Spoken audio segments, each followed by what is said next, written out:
పరమమూఢులు. సంతవానిపల్లెలో శరభయ్య అనే మోతుబరి ఉండేవాడు. ఊళ్ళో సగం పొలాలు ఆయనవే. పొలాలతో పాటు ఆయనకు పశువుల మందలు, మేకల మందలు, కోళ్ళు, బాతులు ఉండేవి. కాని ఇదంతా చూసి శరభయ్య కొంచెమైనా సంతోషించలేదు. ఎందుకంటే ఆయన కడుపున పుట్టిన 7 కొడుకులు పరమమూఢులు. వారికి తెలివితేటలు గాని, చదువు సంధ్యలు గాని, లోకజ్ఞానం గాని ఆవగించంతైనా అబ్బలేదు. కొడుకులు చిన్నవాళ్లుగా ఉంటున్నప్పుడు కాస్త పెద్దయితే దారిన పడకపోతారా అని శరభయ్య సరిపెట్టుకున్నాడు. ఏళ్లు మీద పడుతున్నా వారిలో మార్పు లేకపోవటం చూసి, నా చాటును బతుకుతూ ఉన్నంత కాలము వీళ్లకి బుద్ధి రాదు, వేరే ఉంచితే గాని వాళ్లకు బాధ్యతలు తెలియవు అనుకుని ఆయన వాళ్ళ 7 7 ఇళ్ళు కట్టించి, ఇక నుంచి మీ ఇళ్లల్లో మీరుండి మీ జీవితాలు మీరే దిద్దుకోండి అన్నాడు. వాళ్ళ అవసరాలకు గాను ఒక్కొక్కడికి 3 మేలుజాతి పాడి ఆవులు కూడా ఇచ్చాడు. ఆవుల పాడి అనుభవిస్తూ పొలాల మీద వచ్చేది పెట్టుకుని తింటూ 7 మూఢులు తమ తమ ఇళ్లలో హాయిగా జీవించసాగారు. కొంతకాలం గడిచాక పెద్ద సంత వచ్చింది. 7 అన్నదమ్ములు తమ 3 ఆవులను వెంట పెట్టుకుని ఉత్సాహంగా సంతకు బయలుదేరారు. సంతలో అమ్మేందుకు ఏదైనా సరుకు తీసుకుపోవాలని వాళ్ళ సరదా. ఆ గ్రామంలోనే దానయ్య అని మరొక రైతు ఉండేవాడు. అతను చాలా కాలంగా శరభయ్య పొలాల మీద, పశువుల మీద కన్ను వేసి ఉంచాడు. వెర్రివాళ్లైన శరభయ్య కొడుకులు తమ ఆవులను తోలుకుపోతూ ఉండడం చూసి దానయ్యకు కన్ను కుట్టింది. 21 ఆవు భేషైన ఆవులు. ఆ చుట్టుపక్కల ఏ గ్రామంలోనూ అంత మంచి మంద కనపడదు. అబ్బాయిలు తూర్పు తెల్లారక ముందే ఆవులతో ఎక్కడికో బయలుదేరారే అని దానయ్య ఆ అన్నదమ్ములను పలకరించాడు. సంతలో ఆవులను అమ్మబోతున్నామని వాళ్ళు చెప్పారు. దానయ్య ముక్కు మీద వేలేసుకుని, అన్నన్నా, ఇంత గొప్ప పుటక పుట్టి మీరు కూడా ఇంత నీచమైన పని చేస్తారా? దిష్టి తగిలిన ఆవుల్ని ఇంకొకరికి అమ్మవచ్చా? మీ అమ్మగారే గనక బతికుంటే మిమ్మల్ని ఇటువంటి పాడు పని చెయ్యనిచ్చేదేనా అన్నాడు దానయ్య. దిష్ట? మా ఆవులకు దిష్టి ఎవరు పెట్టారు అని అన్నదమ్ములు అడిగారు. మన ఊళ్ళో ఉండే మారిగాడు మీ ఆవులకు దిష్టి పెట్టి చేతబడి కూడా చేశాడుగా. మీ నాయన వాణ్ణి కొట్టబోతే వాడు ఊళ్ళో నుంచి పారిపోయాడు కూడాను అన్నాడు దానయ్య. ఈ మాటలు విని ఆ మూఢులు గొంతులెత్తి, ఓరి మారిగాడా, ఎంత పని చేశావురా అని ఏడుపులు మొదలుపెట్టారు. ఆ గోలకు ఆవులు బెదిరి తలలు విసురుతూ గెంతనారంభించాయి. నా మాటలు నమ్మకపోతే మీరే చూడండి, వాడు చేతబడి చెయ్యబట్టే మీ ఆవులు అట్లా గెంతుతున్నాయి అన్నాడు దానయ్య. అయితే ఏం చెయ్యమంటావు దానయ్య అన్నారు మూఢులు. చేసేదేముంది, తోళ్ల ఖరీదుకు ఎవరికో ఒకరికి తెగనమ్మండి. దిష్టి తోళ్లకు తగలదుగా. ఆవుకు 1 రూపాయి రావచ్చు.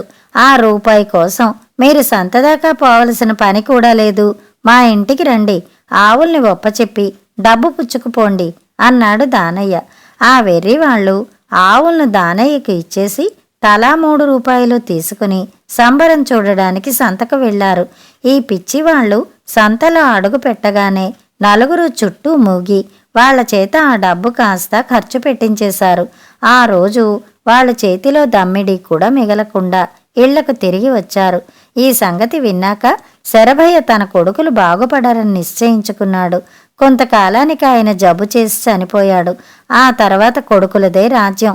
వాళ్ళు తండ్రి ఆస్తిని చిత్తం వచ్చినట్టు తగలయ్యసాగారు. ఆ గ్రామంలో వాళ్ళని మోసం చెయ్యనివాడు లేడు.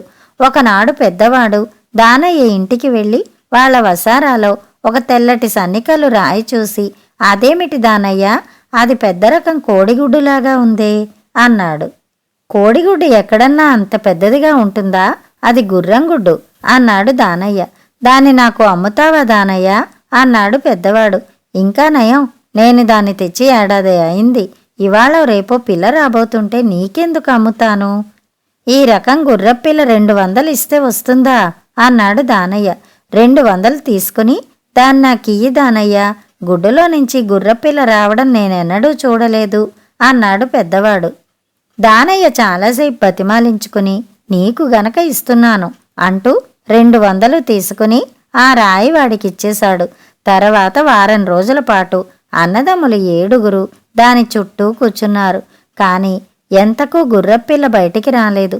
వాళ్ళు వెళ్ళి దానయ్యకి సంగతి చెప్పారు. పెంకు మందం కావటం వల్ల గుడ్డు చిట్లు ఉండదు. మీరు దాన్ని కొండ మీదకి తీసుకుపోయి ఎత్తు నుంచి కింద పడేయండి. గుడ్డు చిట్లి పిల్ల బయటికి వస్తుంది అన్నాడు దానయ్య.